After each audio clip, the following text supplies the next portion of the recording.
What up, YouTube? It's your boy Bruce Lively, and a little later on today, you're going to see from Joshua Suggs from All G's React. We've done a lot of hip-hop shows together. You know what this is, but this is going to be a little something new. We decided it's time to break down some of our favorite hip-hop songs, some of your favorite hip-hop songs. We're going to do it musically and then lyrically. I got the music part. You know Josh got the lyrics part. And believe it or not, there's rules to this. Music has rules, whether you know them or not. Most people who do hip hop or who do most music don't have to go to school for it, but they have an understanding of the rules internally. My job is to try to show you, by breaking it all the way down, what rules they're using and why it's good. Okay, so let's break this down. Bruuh by J.I.D. and Denzel Curry, the remix. Space. What do I mean by that? Space is literally the distance of the pulse, right? That's what we're calling it today, the distance between the pulse of the song. So take this for example. 1, 2, 3, 4. 1, 2, 3, 4. Each one of those 4 is what we're going to call a measure. There's 4 beats in every measure. 1, 2, 3, 4, 1, 2, 3, 4. Cut time, you're going to see the pulse is twice as fast. It's cut. 1 and clap, clap, clap, clap. A lot of your church music. Let's just use regular time. The backbeat that we're using, the snare will fall on 2 and 4. That's our pulse. 1, 2, 3, 4. Boom, clap, boom, clap.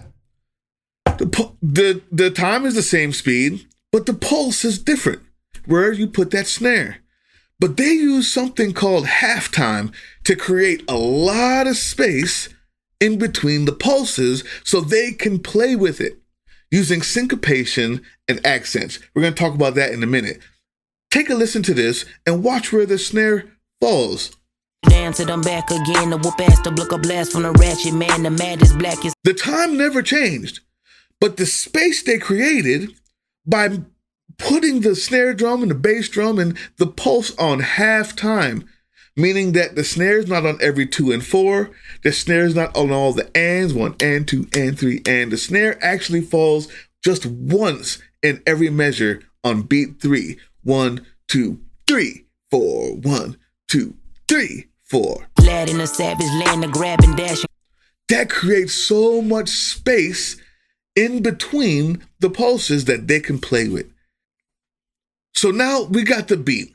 It has a whole lot of space because they know they want to rip it. This song is about them showing their lyrical and skill set, their lyrical skill set and their prowess at manipulation of words, right?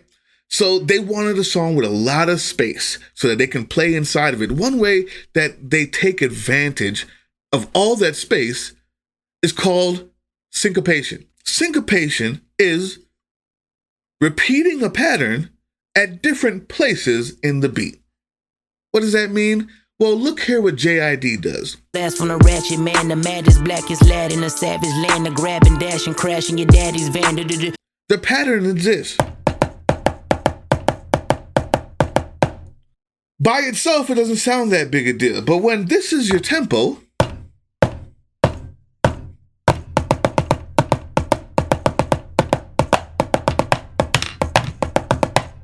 all of a sudden, it sounds like he's doing something amazing. All he's doing is this.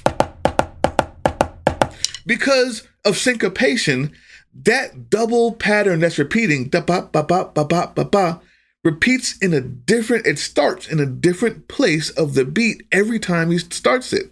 And it just does something to the ear, right? We all love that. It's the way you manipulate all that space that he has. And the chorus, of course, is simply nothing but a syncopated rhythm over and over again, starting at a different place in the beat. So it sounds crazy and out of here. But if you know what they're doing, it's not that weird. Swerving, swerving, swerving, skirting, skirting, skirting, serving, serving, serving. The last thing they do is accents. Accents can give you atonal melody. All right, I'm not going to try to confuse you. How do you make a melody without tones? La la la la la la la. Well, without that, it's not a melody because there's no tone. It's the same thing with our voice. We might be able to, raise it or lower it to show inflection, but when you're rapping, you're not necessarily singing. The way to create the melody is through accents if you're not using tones. Listen to this. And Python, right on cue, right Sun Tzu, kill you, vehicles, words on you, serves you right. Okay, what did we just hear? This is literally what he just rapped.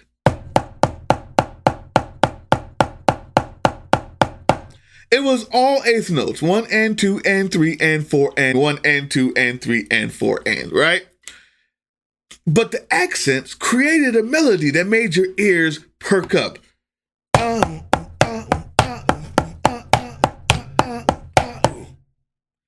All of a sudden, it's not just boring.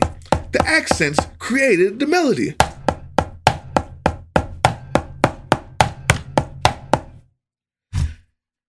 This happens throughout the entire song. This is another way that they play with the space.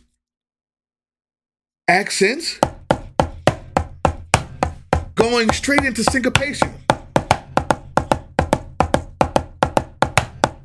Accents, syncopation played with all in this beat that allows for space. That's it. That's the secret. And they knew this when they picked that beat or made that beat. They wanted a beat that was done in half time to create a lot of space to play with syncopation, style changes, and accents. And they did it to perfection. Now, let's see what they're talking about. My friend, Josh, take it away. Like Bruce said, we're doing this and I'm about to break this down for you. Bruuh, the remix, is a song from J.I.D. and Denzel Curry. This song showcases both artists' ability of pinpoint accuracy flows with metaphoric rhymes and amazing rhyme schemes within each verse. J.I.D. starts the song off, of course, coming in with some of the most noticeable and metaphoric rhymes in the start of this song. He showcases this halfway through his verse with the bars,